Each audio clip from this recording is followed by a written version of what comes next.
Oui, je suis très heureux d'être là, même si mon ami le présentateur a souligné la rareté de cet événement. En réalité, c'est chez moi une dilection particulière de venir ici, ne serait-ce que je brandis les identités rarement, mais ne serait-ce que par ma filiation auvergnate, du côté de mon père, qui fait que quand je viens par ici, d'une certaine manière, je viens chez moi, quand même.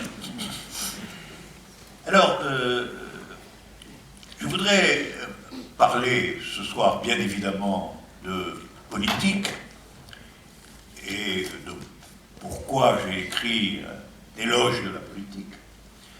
Mais je voudrais, en tant que philosophe, prendre les choses d'un tout petit peu plus loin pour que soit très clair ce que j'entends par politique, pour la définition que je donne finalement de la politique. Et alors pour cela, il faut que je parte de l'idée qu'en un certain sens, pour moi, politique, l'action politique, le résultat politique, est de l'ordre de la vérité. Disons en gros que la politique, c'est ce qui fait vérité quant à la capacité collective de remodeler, de reformer la société dans son ensemble. Alors, pour ça, je voudrais dire quelques mots sur ce que j'entends et ce que je prends comme exemple autour de ce mot, vérité. D'abord, je voudrais souligner que pour moi, il n'y a pas la vérité. La vérité isolée, une, solitaire, est, à mon avis, un motif qui appartient à la religion. Il n'y a pas la vérité, ce qu'il y a, c'est des vérités. Il y a des vérités différentes, spécifiées, et on peut les définir comme étant des œuvres. Toute vérité est une œuvre, c'est-à-dire les résultats, un résultat de l'action et de la pensée humaine. La caractéristique d'une vérité, c'est que bien qu'elle soit le résultat d'une action humaine située, singulière, elle a néanmoins une valeur universelle. Donc on appellera vérité toute forme de création humaine, localisée dans le temps et dans l'espace, qui, en dépit de cette localisation singulière, a en définitive une portée universelle. Alors, sur la base de cette définition, dont j'ai donné des explications techniques que je vous épargne, à partir de cette définition, je crois pouvoir distinguer 4 types différents de vérité. 4 formes, en quelque sorte, formes générales des vérités, en distinguant les vérités scientifiques, les vérités artistiques, les vérités politiques et les vérités amoureuses. Voilà. Alors, je voudrais, ne serait-ce que pour situer dans ce quatuor la politique, je voudrais très rapidement identifier, en quelque sorte, ces 4 types de vérités, l'une après l'autre. Alors, qu'est-ce que c'est qu'une vérité scientifique? Commençons très brièvement.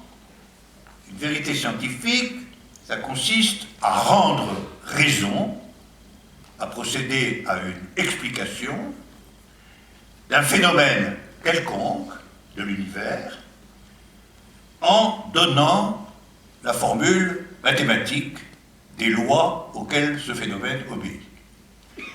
Vous avez science, au sens rigoureux, quand vous êtes parvenu à dominer et à vérifier le fait que les lois auxquelles tel ou tel phénomène obéit sont formulables mathématiquement. Et lorsque vous avez un tel résultat, en effet, il prend une valeur universelle, et que petit à petit, contre les explications fabuleuses, mythiques ou religieuses des phénomènes, on a un accord qui se fait de façon en quelque sorte nécessaire autour de la formulation des lois de l'univers matériel. Alors maintenant, si on parle des vérités artistiques, on peut la définir ainsi.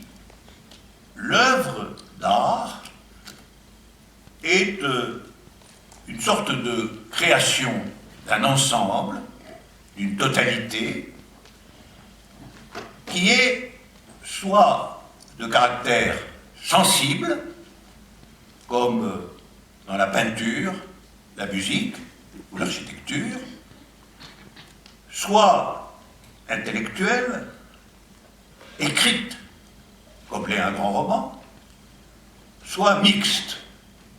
La poésie, par exemple, relève à la fois de la musique et de l'écriture. Il faut entendre le poème en même temps qu'il se lit. Le théâtre est écrit, mais il est en représentation visible. L'opéra est une synthèse de musique et de théâtre. Et quant au cinéma, il est la synthèse de toutes choses. Il est visible, il est sonore, il est textuel, il est théâtral.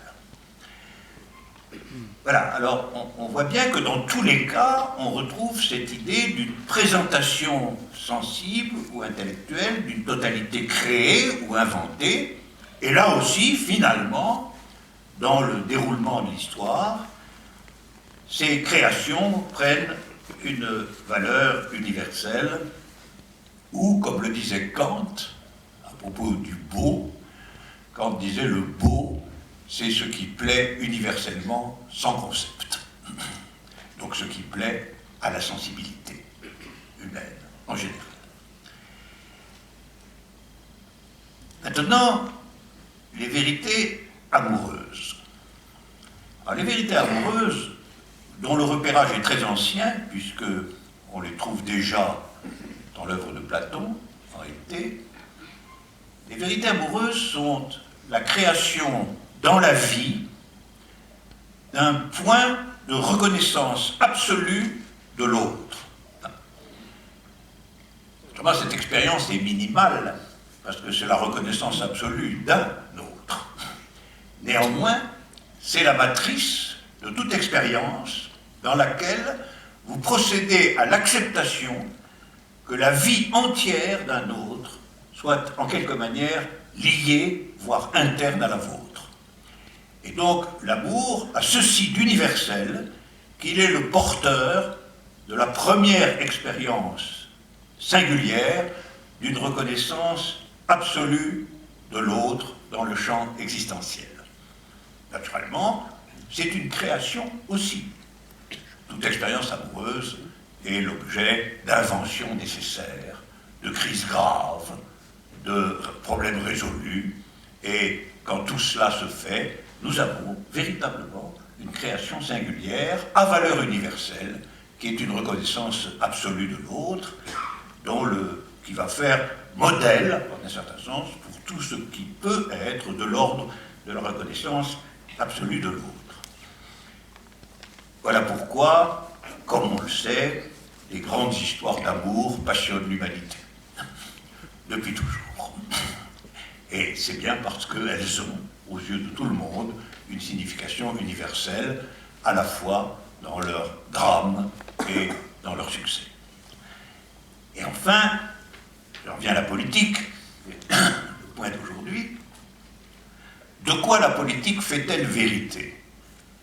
À mon sens, la politique fait vérité de ce qu'une collectivité humaine est capable de s'auto-organiser selon un principe de justice. C'est la définition que je donnerai ce soir de la politique. La capacité d'une collectivité humaine de s'auto-organiser selon un principe de justice.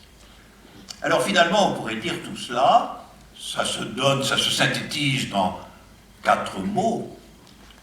S'agissant de la vérité scientifique exactitude, une appréhension exacte des lois des phénomènes naturels. Du côté de la vérité artistique, la beauté qui plaît sans concept. Du côté de l'amour, la reconnaissance intégrale de l'autre, qu'on pourrait d'une certaine manière appeler générosité, générosité existentielle. Pas d'amour sans générosité, on le sait ça. Dès que l'amour est replié sur l'égoïsme, il commence à s'assécher. Donc générosité au sens d'un mouvement qui accepte la vie entière de l'autre. Et, s'agissant de la politique, justice. Justice comme ce dont l'humanité est capable. Alors, venons-en maintenant à la politique, une fois qu'on l'a située dans cet ensemble des vérités, et prenons comme point de départ le mot justice. Il faut signaler d'abord que si on ne définit pas la politique à partir de la justice, on va nécessairement la définir à partir du pouvoir. C'est une grande opposition historique. Et en fait, politique a deux sens. Soit la politique, c'est en fait l'exercice du pouvoir d'État, et plus généralement l'exercice du pouvoir, et la sélection des formes de ce pouvoir, la désignation des candidats au pouvoir. Mais en fin de compte, c'est une question de pouvoir. Et d'une certaine manière, dans cette définition, on doit admettre que le pouvoir est le but fondamental, voire exclusif de l'action politique. Et on doit pouvoir se convaincre que, de ce point de vue, les normes de la politique sont des normes exclusivement réalistes, c'est-à-dire qu'elles sont soumises aux lois de la conquête et de l'exercice du pouvoir, qui sont des lois concurrentielles et liées à des rapports de force. Et on va, au fond, vers l'analyse que Machiavel donne de la politique. À savoir, tous les moyens sont bons pour conquérir le pouvoir et pour l'exercer et pour s'y maintenir. Et la technique politique, la science politique, c'est la science de tout cela. C'est-à-dire quel est le système des manœuvres, des actions, des rapports de force qui permettent d'accéder au pouvoir et de le conserver contre les concurrents. Alors, l'inconvénient de cette vision, de cette seconde vision, c'est que la politique perdrait toute signification universelle.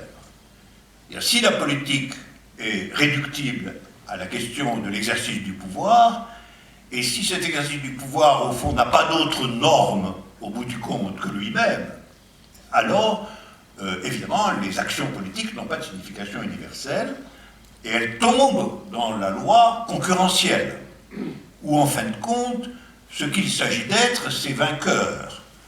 Mais vainqueur du strict point de vue de la norme du pouvoir lui-même. Dans ce cas, la politique est d'une part une activité concurrentielle qui se ramène au rapport entre amis et ennemis, et ce rapport a pour enjeu l'exercice du pouvoir qui, classiquement, en définitive, est le pouvoir d'État.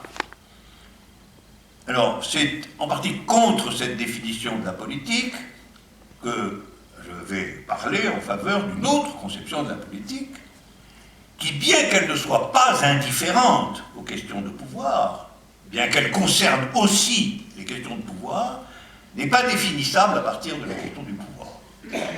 Mais ne peut être définie qu'à partir de la norme auquel correspond ce pouvoir, du point de vue de l'organisation de la société tout entière et du principe de justice ou d'injustice qui va régir cette construction.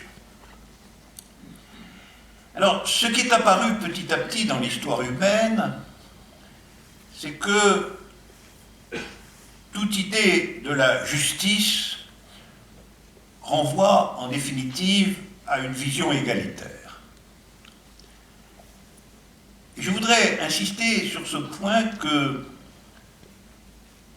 du point de vue de la conception de l'égalité et de la justice comme ayant une valeur universelle, la norme de l'égalité l'emporte sur la norme de la liberté. Alors ça, c'est une assertion provocatrice, évidemment. Mais je voudrais l'argumenter tout de même un peu. La liberté, en tant que telle, ne dit pas ce qu'est sa norme.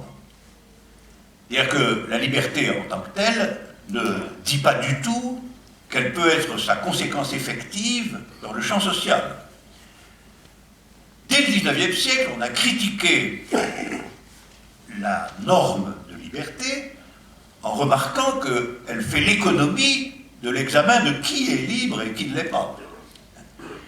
Il est absolument clair, par exemple, que quelqu'un qui dispose d'une fortune considérable, le champ de sa liberté, c'est-à-dire le champ de ce qu'il peut faire dans la société ou dans le monde, est bien plus considérable que le champ de la liberté pour quelqu'un qui n'a rien, qui est un démuni ou, comme on dit aujourd'hui, un loser.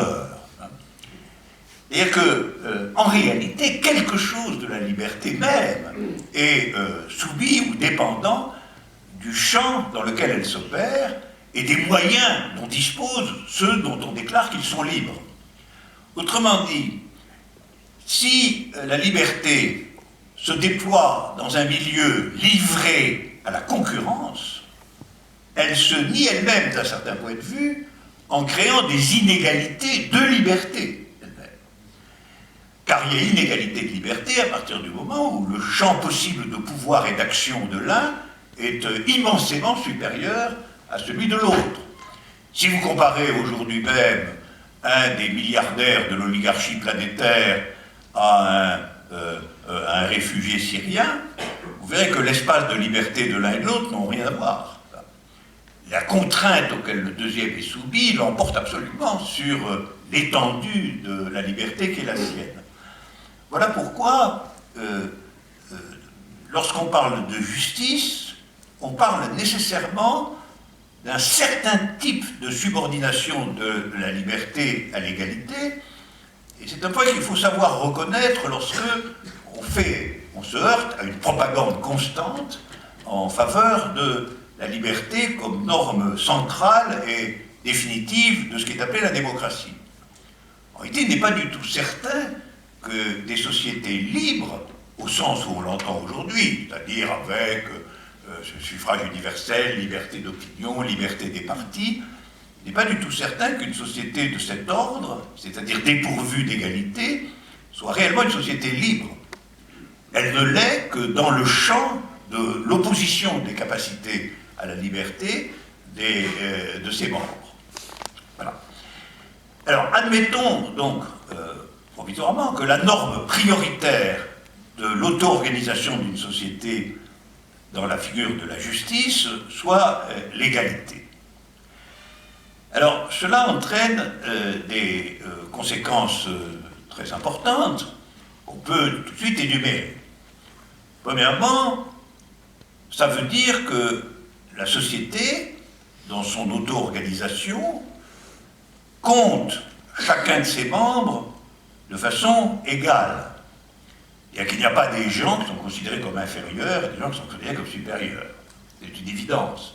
Et c'est une évidence que déjà, l'inégalité des richesses corrompt. Donc la société va compter dans tout compte de ce qui existe en son propre sein, chacun de ses membres, pour ce qu'il est, en égalité avec les autres, ce qui immédiatement oblige à des transformations considérables, par exemple du rapport entre les jeunes et les vieux, du rapport entre ceux qui sont en bonne santé et ceux qui sont malades, du rapport entre ceux qui sont sains et ceux qui ont une maladie mentale, du rapport entre les hommes et les femmes, etc. etc. Et que l'égalité, c'est un travail constant pour veiller à ce que chacun soit compté pour ce qu'il est dans le corps social et non pas traité selon une position inférieure. C'est le premier point. Deuxièmement, une société égalitaire ne peut pas non plus se déclarer elle-même supérieure aux autres.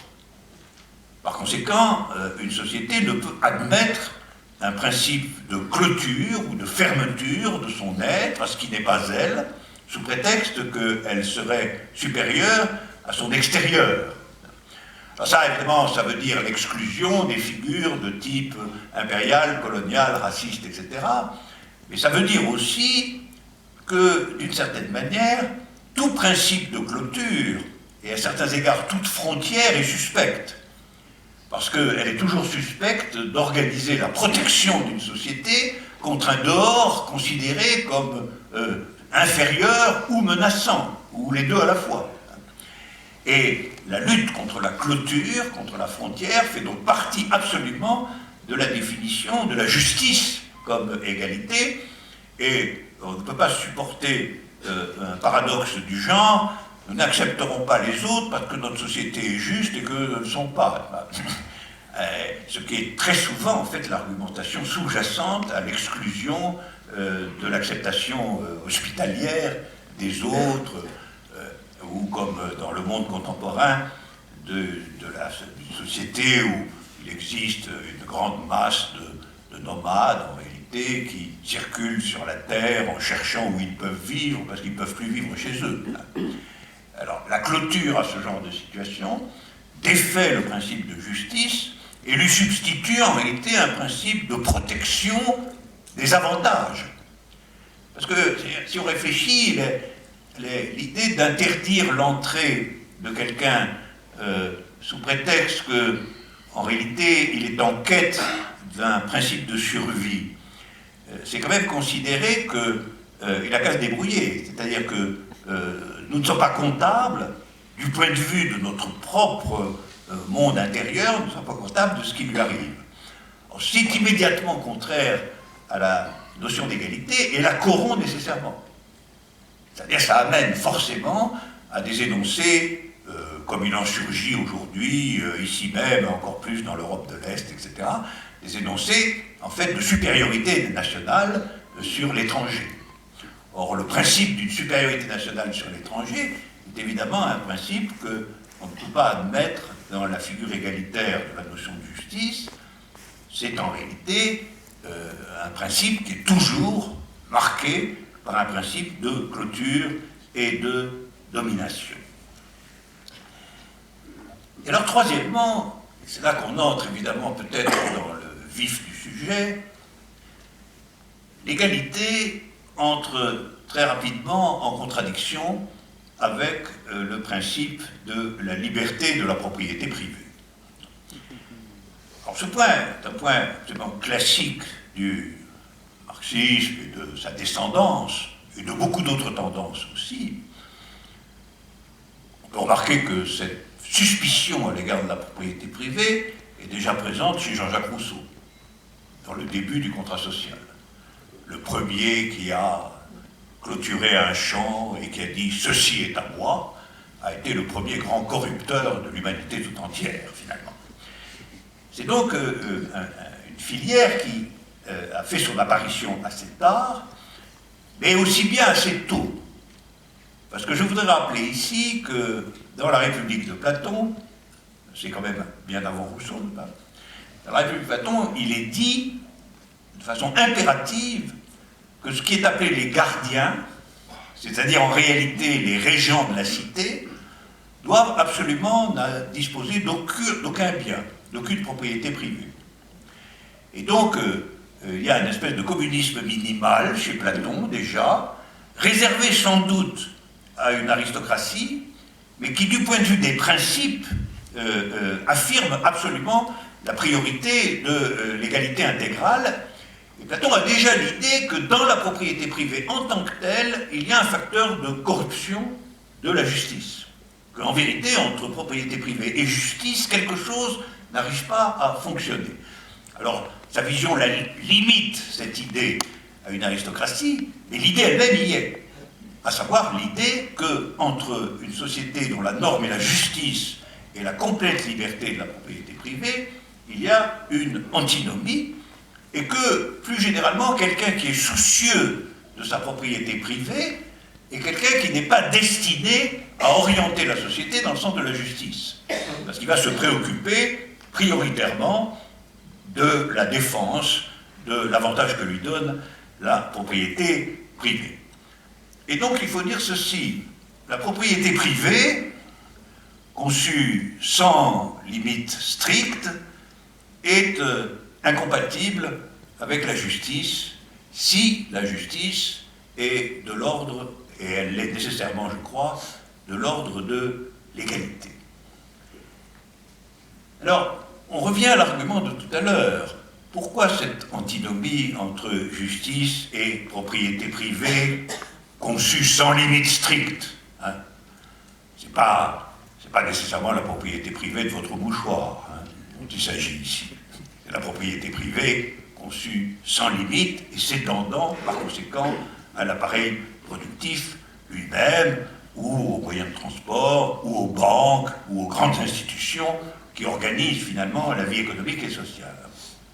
Alors, je redis l'argument majeur, c'est que celui qui possède plus, en tout état de cause, est capable de faire sans commune mesure avec celui qui n'a rien. Et d'autre part, la propriété, si elle est inégalitaire, doit nécessairement être protégée par la force. Car si vous admettez une société inégalitaire, vous admettez nécessairement qu'il y a tension et contradiction entre ceux qui possèdent beaucoup et ceux qui ne possèdent rien. Si vous admettez qu'il y a ce conflit permanent, vous devez penser qu'il existe une autorité qui va protéger les uns contre les autres. Et donc, l'État, en réalité, apparaît et surgit dans le contexte de l'inégalité radicale en tant que protecteur du droit de propriété. En fait, aussi loin qu'on remonte dans l'existence de l'État, c'est-à-dire quelques millénaires, malgré tout, on voit qu'en réalité, l'État a cette fonction absolument. Et au fond, le premier crime que l'État punit, c'est le vol. Le vol, inévitable, évidemment, dans une société où les richesses sont concentrées et où la pauvreté est largement répandue. Hein. Et donc il faut une puissance publique pour défendre intégralement la maintenance de la propriété privée contre la volonté de ceux qui en sont exclus de survivre, ou d'avoir quelque chose, ou de trafiquer, ou de devenir eux-mêmes puissants, etc., etc. Alors il est très important de maintenir cette idée, perdue de vue aujourd'hui très largement, que la fonction, à la fin des fins de l'État, c'est une fonction de défense de l'ordre établi, et en particulier de tolérer que se déploient des inégalités monstrueuses, à échelle planétaire ou nationale, entre les différents groupes humains qui constituent l'humanité tout entière, et que, si on regarde le fonctionnement ordinaire de l'État, on s'aperçoit que tel est bien l'essentiel de son activité, sous des vocables ou sous des noms qui peuvent varier. Par exemple, aujourd'hui, on explique ouvertement que la prospérité nationale est liée finalement à la prospérité des riches. C'est un argument qu'on vous lisez partout. C'est la théorie du ruissellement.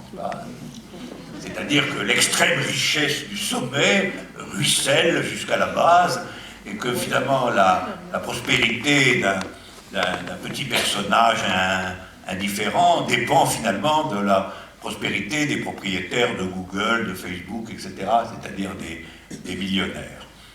Le résultat de cela, nous le connaissons. C'est-à dire qu'aujourd'hui, ou peut-être avant-hier, 264 personnes, je crois que c'était il y a 4 ans, ça, 264 personnes possèdent aujourd'hui autant que 3 milliards d'autres. Ce sont donc des inégalités monstrueuses. Je voudrais bien faire saisir que ce sont des inégalités sans précédent dans l'histoire de l'humanité. Ça n'a jamais été vrai, ça. Même du temps de la noblesse, personne n'avait la même chose que 3 milliards d'autres. Et ça c'est arrivé aujourd'hui, selon la loi marxiste bien connue, de l'inévitable concentration du capital. Et que dans un régime concurrentiel, eh bien, le plus fort gagne, et celui qui a eu le plus de flair, le plus d'intuition, le plus d'appréhension des nouvelles technologies, va absorber les autres et réaliser ces concentrations et ces inégalités monstrueuses. Par conséquent, la figure connexe entre développement économique soumis à la concentration du capital et protection de cette concentration par les États ou par des complicités d'États. Par exemple, à l'heure actuelle, l'ensemble des institutions européennes protègent de façon extrêmement tatillonne cet ordre des choses, et la théorie générale du ruissellement, pas une théorie européenne installée. Tout cela, en un certain sens, signifie qu'est installée à une profondeur sans précédent la complicité entre les États et la distribution générale inégalitaire de la production des richesses qui, à une échelle planétaire, prend une allure absolument monstrueuse. Donc, la propriété privée est et demeure, au fond, la question principale au cœur du problème d'une société juste. Je pense qu'il faut nous réarmer de cette conviction qui est aujourd'hui masquée ou défaite par l'idée vague que la prospérité collective dépend du succès de quelques milliardaires. Idée qui, si on la regarde de près, est une idée insupportable, en réalité, et fallacieuse, mais qui est installée dans la figure d'une idéologie dominante aujourd'hui, pour la raison, précisément, que la justice n'est pas définie à partir de l'égalité, mais que la valeur politique principale constamment mise en avant est la liberté. Et, comme le disaient déjà les critiques du XIXe siècle, il s'agit de la liberté du renard dans le poulailler. C'est l'image qui était très, très constante au XIXe. Moi, je dirais même que maintenant, c'est plus qu'un renard. C'est plutôt un monstre dans un répertoire de poussins. Grandir les deux côtés. Et donc, finalement, on voit bien que une telle vision de la société, je reviens à mes prémices là, ne peut pas se targuer d'avoir une valeur universelle, puisque déjà en son propre sein, elle disqualifie toute valeur universelle, en prônant finalement des supériorités intrinsèques de classe qui sont dans un différentiel monstrueux. En proposant cela, elle est déjà extérieure à toute idée d'une œuvre universelle. Et donc le capitalisme aujourd'hui est mondialisé, mais cette mondialisation n'est pas du tout la mondialisation de quelque chose d'universel. C'est la mondialisation, au contraire, d'une figure très particulière, très singulière, et à certains égards pathologiques de l'organisation générale des sociétés, masquée par son efficacité technologique et sa supériorité militaire. Mais ça, c'est les protections étatiques de sa nature propre. Ça n'est pas sa vérité intrinsèque. Alors, quand on parle de la propriété privée ainsi conçue, comme incompatible avec la justice, et donc incompatible avec finalement le caractère vrai d'une politique, on est nécessairement dans la conviction qu'il faut proposer autre chose. Il faut proposer autre chose. Alors, cette proposition, elle est présente dans l'histoire de l'humanité depuis assez longtemps. À la prendre dans sa version politique explicite, elle rôde déjà dans les aspects les plus à gauche de la Révolution française, en réalité. On peut dire que c'est là qu'elle apparaît, dans la filière de Rousseau, précisément, puisque Rousseau était le grand maître après ça, des Robespierre ou de Saint-Just. Elle se déploie au grand jour avec les différents communismes du XIXe siècle, le communisme de Marx, mais aussi ce qui a été appelé les communismes utopiques, etc. Tous sont quand même dans l'idée égalitaire. Elle cherche à s'incarner dans des mouvements politiques effectifs, en particulier au XXe siècle. Et du point de vue de sa construction, elle est, pour l'instant, dans une situation d'échec relatif. Diagnostic. Autrement dit, le monde contemporain, je pense qu'il faut assumer cette vision des choses, le monde contemporain est fondamentalement injuste. Et il est scandaleux que cette injustice soit valorisée au nom du signifiant démocratie. Moi, je considère que démocratie, si ça signifie ce type d'injustice, ça ne peut pas être une valeur universelle. Ou si démocratie est une valeur universelle, alors ça signifie autre chose que ce type d'injustice. Et autre chose que les régimes politiques actuellement dominants en Occident. Alors ça, c'est sur la propriété privée. Je voudrais indiquer deux compléments, en quelque sorte, de cette analyse du caractère central de la propriété privée comme obstacle, en réalité, politique au sens de la justice. Le deuxième point, qui est corrélatif de cette inégalité, c'est évidemment la transmission familiale des biens. Parce qu'il faut bien voir que la transmission familiale des biens, lorsqu'elle concerne les concentrations dont nous parlons, consiste à maintenir en réalité les inégalités dans la même caste héréditaire. En réalité, le fait que l'hérédité, autrefois, était l'hérédité de la noblesse, et que l'hérédité est aujourd'hui l'hérédité des milliardaires, n'est pas un changement majeur. En tout état de cause, il s'agit d'une oligarchie héréditaire. Et on sait très bien que les fils des grandes fortunes, sans avoir à lever le moindre petit doigt, sinon passer le concours dans une école de commerce, deviennent eux-mêmes des possesseurs de grandes richesses. Il n'y a pas de doute. Et donc, nous voyons que par le biais de la transmission familiale des biens, se perpétue en réalité l'idée d'une hérédité des inégalités.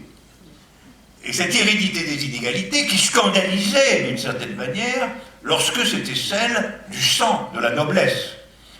Et en fond, on pourrait être tout aussi scandalisé que le rejeton d'un magnat du ciment armé devienne lui-même un magnat du ciment armé ou même un grand milliardaire de l'information électronique. On pourrait s'en scandaliser tout autant. Simplement, on ne le fait pas. Alors, on ne le fait pas pourquoi? Ça, c'est un point intéressant. C'est parce que, une fois de plus, on fait comme si la règle de la transmission familiale était une règle juste. Et l'examen de cette règle montre qu'elle n'est pas une règle juste. Elle est une règle de perpétuation des inégalités, et celui dont les parents n'ont rien n'aura rien. Voilà. Alors, quelle est la conclusion à tirer de cette affaire?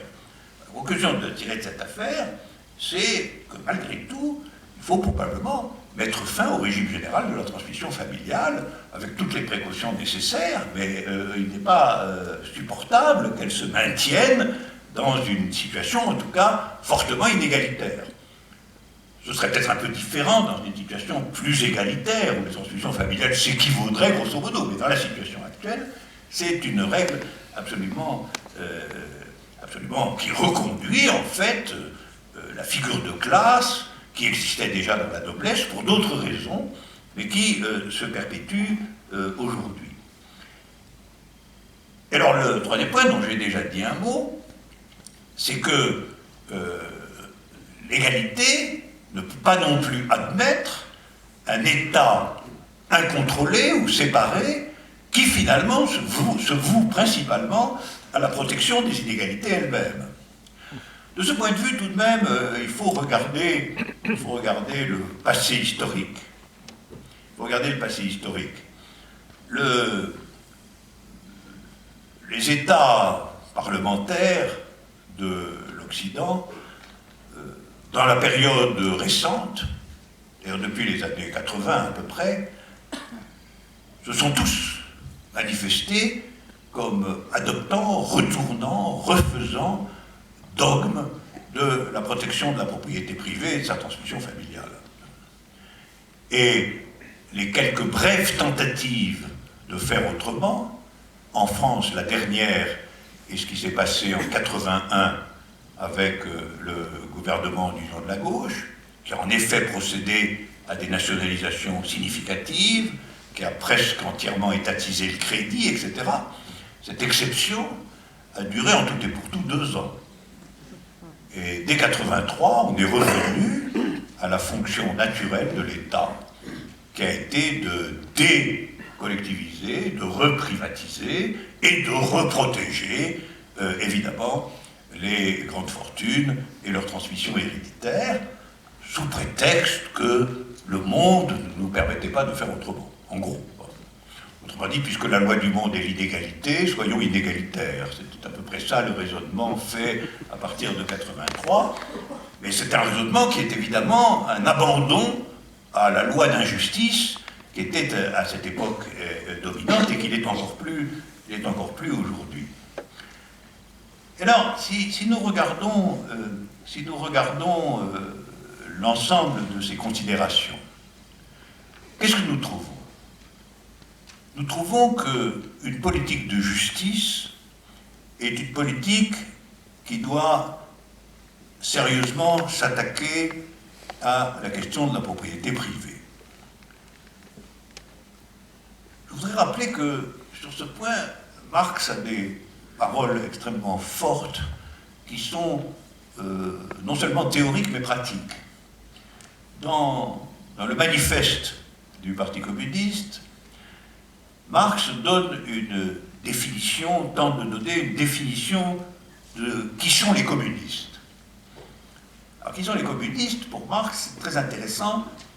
Ça ne veut pas dire qu'ils forment un parti, alors qu'il écrit le manifeste du Parti communiste. Mais dans cette définition des communistes, il dit que les communistes ne forment pas un parti séparé, justement. Et alors, qu'est-ce qu'ils sont s'ils ne sont pas un parti séparé? Eh bien, Marx donne plusieurs caractéristiques de qui sont les communistes. La première caractéristique, c'est qu'ils sont internationalistes. Voilà. C'est-à-dire que nous retrouvons ici le critère pas de clôture nationale. Pas de clôture nationale. Le communiste est celui qui, dans tout mouvement, dans toute figure d'organisation, défend, dit Marx, les intérêts qui ne sont pas réductibles aux intérêts nationaux. Alors, si quelque chose est strictement d'intérêt national, les communistes ne soutiendront pas véritablement ce dont il s'agit dans cette affaire. C'est la première caractéristique. C'est la caractéristique du fait qu'il n'y a justice que si vous rejetez les clôtures et fermetures identitaires. Et les identités en tant que telles, en particulier les identités nationales, langagières, religieuses, raciales, etc., ces identités ne doivent avoir aucune domination à aucun moment dans les processus politiques que les communistes soutiennent ou auxquels ils participent. C'est le premier point, très important.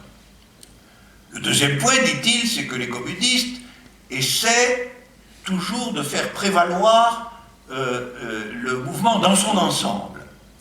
Autrement dit, ils ne sont pas paralysés par un objectif particulier. Si cet objectif particulier est significatif, ils vont soutenir le mouvement. S'il est égalitaire, s'il est une revendication ouvrière, etc., ils vont soutenir le mouvement. Mais ils vont toujours soutenir le mouvement sans perdre de vue sa destination stratégique. C'est-à-dire, ils vont toujours se demander comment ce mouvement s'inscrit effectivement dans la volonté de justice, pour employer le langage que j'emploie ici. C'est la deuxième caractéristique. Et la troisième caractéristique, c'est que, dit-il, il participe activement à tout mouvement contre l'ordre établi, mais en considérant toujours, de l'intérieur du mouvement, comment il touche à la question de la propriété privée, quel que soit, dit-il, le développement de cette question. Alors je voudrais insister sur ces trois critères. Bon, le premier, c'est le critère de l'internationalisme pratique, c'est-à-dire pas simplement de l'organisation d'une internationale, mais à l'intérieur d'un mouvement, toujours prendre soin du fait que ça ne doit pas être les identités qui l'emportent, mais l'universalité, justement. C'est-à-dire que ce qui relève, ce qui est réductible à une identité particulière, n'a pas de valeur communiste par soi-même, et donc n'a pas de valeur de justice par soi-même, nous dit Marx. Le deuxième point, c'est un point, au fond, qui veut dire il faut toujours, dans la visée de la justice, faire prévaloir la stratégie sur la tactique. C'est-à-dire un intérêt particulier peut être tactiquement intéressant, mais il faut toujours se demander quelle est sa position, quelle est sa place, quelle est sa fonction dans un développement stratégique véritable. Et la troisième caractéristique, elle porte sur le contenu. Les deux premières, en un certain sens, portent sur des formes. La troisième porte réellement sur le contenu, c'est-à-dire la question de la propriété privée est absolument centrale, et cette question va servir finalement de norme à la caractéristique finale de tous les mouvements révolutionnaires, quels qu'ils soient. Alors tout ça, au fond, ce sont les exigences d'une politique de justice. Il y a une politique égalitaire.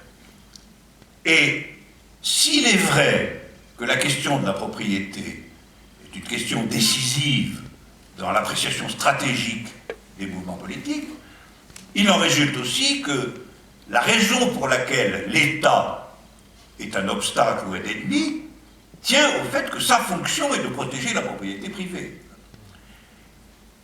Et donc il faut bien voir que l'État n'est pas un ennemi par lui-même en tant que tel. L'État est un ennemi pour la raison précise que dans l'époque historique qui est la nôtre, la fonction primordiale de l'État, de sa police, de son armée, etc., c'est de défendre le système général d'inégalité dont la propriété privée est le centre. Alors, quand on récapitule tout ça, qui définit chez Marx ce qu'est le communiste, on doit en conclure que dans les conditions contemporaines, la politique de justice, c'est le communisme. Il faut l'appeler comme ça. Il faut l'appeler comme ça parce que, historiquement, elle s'est appelée comme ça, que les expériences historiques qui ont été tentées en son nom ont pu échouer, pour diverses raisons, mais que ce n'est pas parce qu'elles ont échoué que la perspective stratégique elle-même doit être abandonnée. Vous voyez, il est tout à fait fallacieux de dire que parce que les solutions proposées à un problème ont échoué, le problème doit disparaître. Or, en fait, c'est exactement ça qu'on nous dit. On nous dit, voyez Staline, voyez la Russie, etc. Donc, communisme fini. Et donc, on doit pouvoir assumer la position, en faisant notre propre bilan de cette affaire, que des tentatives avortées, qui cependant au départ avaient donné un élan nouveau à des millions de gens, que ces tentatives avortées doivent être examinées et critiquées par ceux qui en sont les légataires, et non pas par ceux qui sont les ennemis, qui eux de toute façon sont contre, hein, quoi qu'il arrive, et que les légataires doivent reprendre les choses à la racine, à savoir ce que je viens de rappeler finalement, d'un certain point de vue, que c'est une définition effective et pratique de ce que c'est qu'un communiste, et que l'abandon du non n'a pas de raison d'être. Parce qu'en réalité, elle signifie pour tout le monde l'abandon du problème lui-même. Dès que vous liquidez ce mot, dès que vous liquidez ce non, vous êtes en train, en réalité, de liquider la problématique qui est derrière, et on le voit tous les jours. On le voit tous les jours. Et je dirais même, de façon un peu provocatrice, que précisément parce que ce mot est maudit et consensuellement passé sous silence, c'est justement lui qu'il faut reprendre. Voilà. Ce sera mon raisonnement pervers. C'est lui qui dérange. C'est lui dont le retour dérange. Voilà. Et vous savez que le début du manifeste du Parti communiste, c'est un spectre entre l'Europe, le spectre du communisme. Il y a un contentement général à croire qu'on est débarrassé de ce spectre. Et à savoir communisme, voyez ce que ça a donné, voyez comme le capitalisme est tellement mieux, etc. Mais moi, je suis pour le retour du spectre. C'est presque un titre de film. Retour du spectre. Mais je voudrais encore élargir la scène. Si on considère finalement les 3 points fondamentaux qui définissent la cible du communisme au sens de Marx, propriété privée, transmission familiale, État protecteur de la propriété privée. On a propriété, famille, État. Ça nous rappelle un livre de Engels, là, pour le coup, qui a ce titre, précisément. La famille, la propriété et l'État. Mais alors, on se dit à ce moment-là, mais propriété, famille, État, ça n'est pas, à proprement parler, une caractérisation du capitalisme, ça. Parce qu'en vérité, c'est vrai depuis des milliers d'années. Propriété privée, famille, État. C'est vrai depuis que les sociétés sont organisées en sociétés de classe. C'est aussi pour ça que le manifeste de Marx commence par « Depuis l'origine de l'histoire, l'histoire a été l'histoire des classes et de la lutte des classes. » Donc, en un certain sens, la politique de justice, si elle consiste à aller au-delà du triangle propriété privée, famille, État, est en but à une pesanteur historique beaucoup plus grande que celle du capitalisme seul. Parce que le capitalisme seul, en réalité, il n'est pas vieux du tout. 3, 4, 5 siècles, c'est rien. Aujourd'hui, on pense que l'Homo sapiens existe depuis au moins 200 000 ans. Alors vous vous rendez compte, 4 siècles à partir de 200 000 ans, c'est pas grand-chose. Mais, par contre, propriété privée, famille, État, ça, on sait à peu près précisément à quoi ça remonte. Ça remonte à ce qui a été appelé la révolution néolithique. Il y a quelque chose qui s'est déplié, déployé, il y a probablement 5 ou 6 millénaires.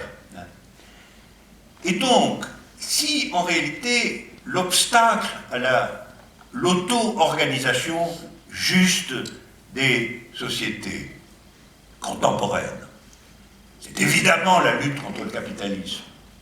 Mais si le capitalisme n'est lui-même en vérité que la dernière forme moderne, technologisée, productive dans des conditions complètement différentes, mais néanmoins est la dernière forme de la société injuste constituée en tant que société de classe, en l'occurrence chez nous, prolétariat, bourgeoisie, petite bourgeoisie, laissons ça de côté, si en réalité elle est structurée fondamentalement par le trio de la concentration du capital, c'est-à-dire de la propriété privée des moyens de production à son échelon maximal, de la transmission héréditaire de cette propriété, l'héritage au sens large, et de l'État ou des États chargés de protéger tout cela.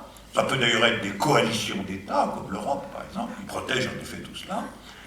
Si c'est cela, ça veut dire que la politique de justice, ça consiste à sortir de tout ça, c'est-à-dire non pas seulement à sortir du capitalisme, mais à sortir de quelque chose qui a 5000 ans. Et alors là, on a une vision un peu plus large quand même. On a une vision un peu... On comprend que ça soit peut-être moins facile que ça n'en a l'air à certaines époques. Peut-être moins facile même que Marx lui-même a pu le penser à l'école des révolutions du XIXe siècle. On peut aussi comprendre qu'il est au fond assez normal que les premières tentatives de sortie de cette affaire n'aient pas été des réussites, faute d'avoir complètement mesuré l'ampleur extraordinaire, historiquement, de la tâche que ça constituait. On pouvait penser que la révolution russe était une modernisation socialiste de la société russe qui était largement encore féodale et archaïque, on pouvait penser des choses comme ça. Mais si en réalité l'ébranlement fondamental du trio propriété privée, famille et État est aussi la sortie de plusieurs millénaires d'existence de l'humanité, on se dit que quand même, 70 ans de tentatives communistes, c'est pas beaucoup. Et cet échec au bout de 70 ans, il doit être pris pour ce qu'il est. C'est-à-dire l'échec d'une tentative qui, à échelle de ce qui était demandé, était déjà une tentative héroïque, intéressante, significative, qui a échoué pour des raisons que nous devons analyser précisément. Et entre parenthèses, cette analyse, elle est faite assez vite. Dans tous les cas des États communistes, ce qui s'est passé, c'est une importance exorbitante accordée au troisième terme du trio, à savoir l'État. Ça, c'est certain. C'est certain que l'appareil qui avait été construit pour prendre le pouvoir, qui était un appareil centralisé et militarisé, les partis léninistes, s'est avéré extrêmement performant pour en effet prendre le pouvoir, mais s'est avéré beaucoup trop rigide pour déplier comme il le fallait la nouvelle société sous le signe de la justice. Il a en fait considéré que tout relevait de sa propre autorité, et ça n'était pas possible. Ça n'était pas possible parce que ça maintenait dans une fixité beaucoup trop considérable le principe étatique séparé de la société et de son mouvement propre.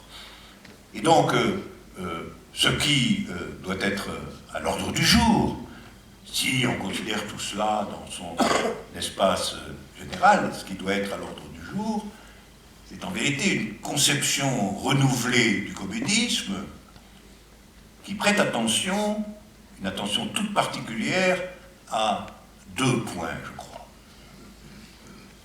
Premièrement, ou même trois.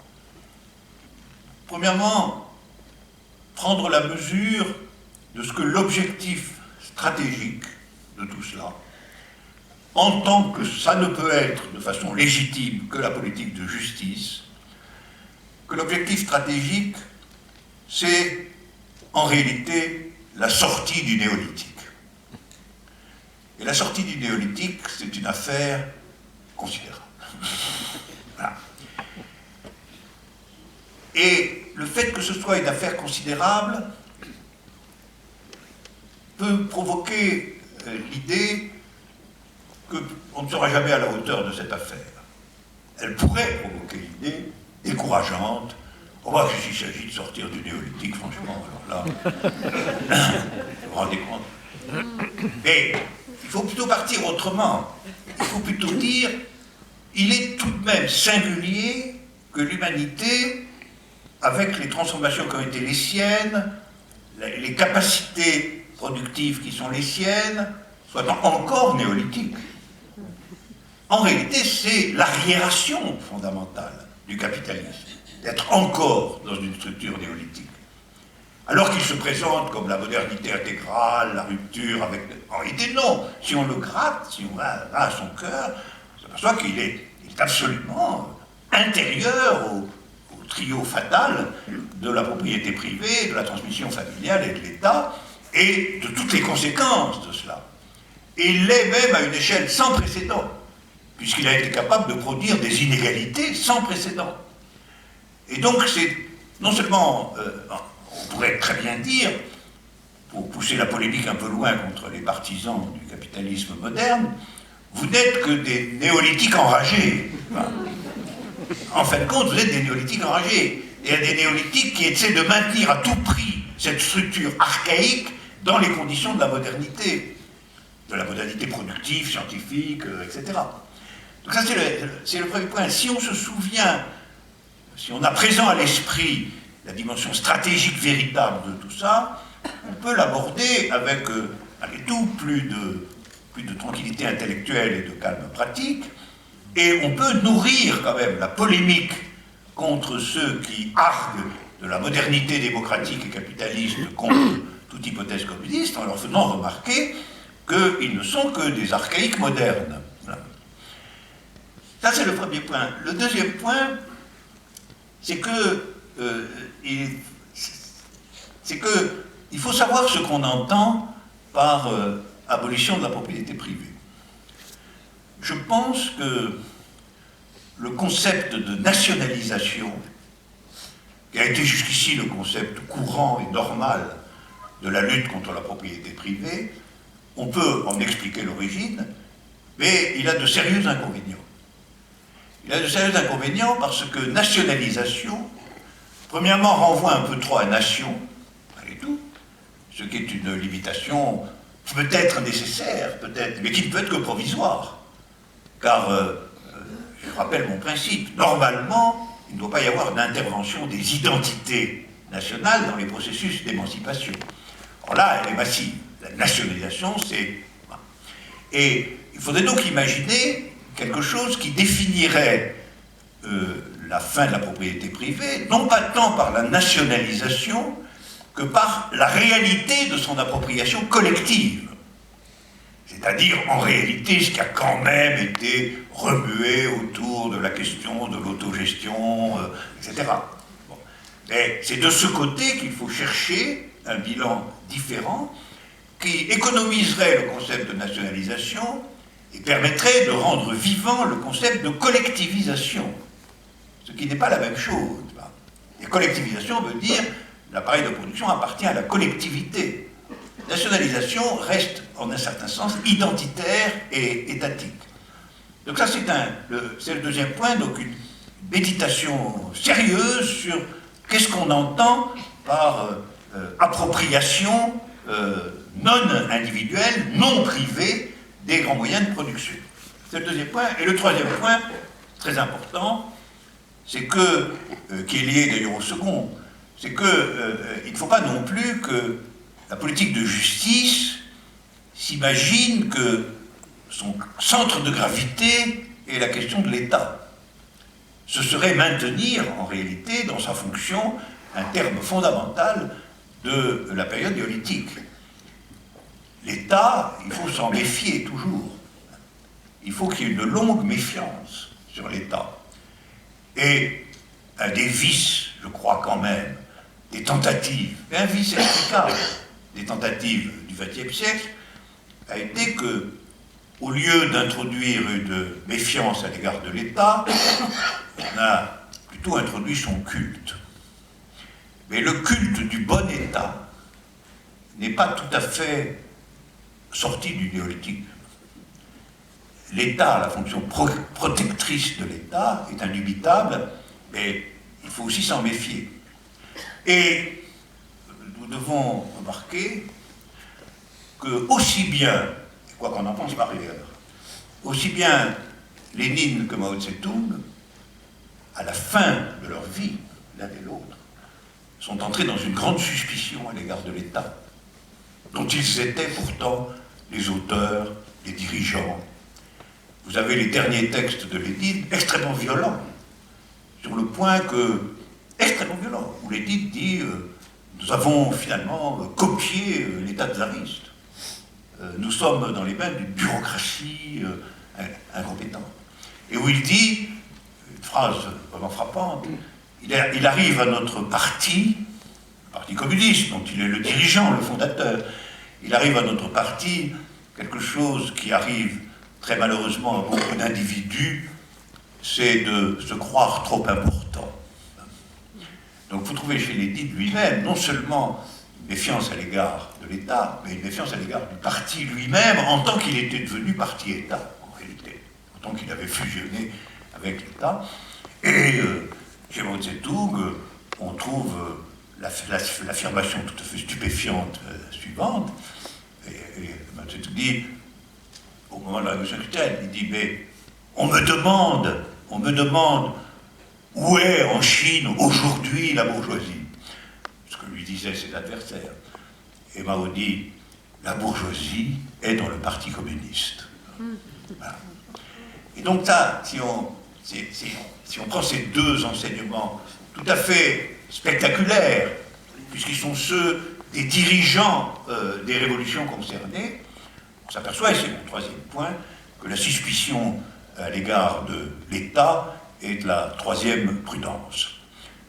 Et donc, pour récapituler, Si il s'agit de, premièrement, prendre garde à l'ampleur stratégique de l'affaire, de la politique de justice. Si, deuxièmement, il s'agit dans ce cadre de contrôler de façon renouvelée ce que veut dire en réalité abolition de la propriété privée. Et encore une fois, je pense que ça n'est pas du tout réductible à nationalisation. C'est bien plus complexe. C'est collectivisation dont il s'agit, et il faut en trouver les formes. Si enfin, on voit que, à supposer même, et c'est probable, que la conquête du pouvoir d'État soit une nécessité, il n'en reste pas moins qu'il faut aussitôt se soucier de ce que Marx appelait son dépérissement. C'est-à-dire aussitôt se soucier de ce que la gestion centralisée des affaires soit remise progressivement aux mains des collectivités elles-mêmes. Si c'est tout ça, la politique de justice, alors on peut dire que la définition de la politique moderne est très simple, son impératif est très simple, sortir du néolithique.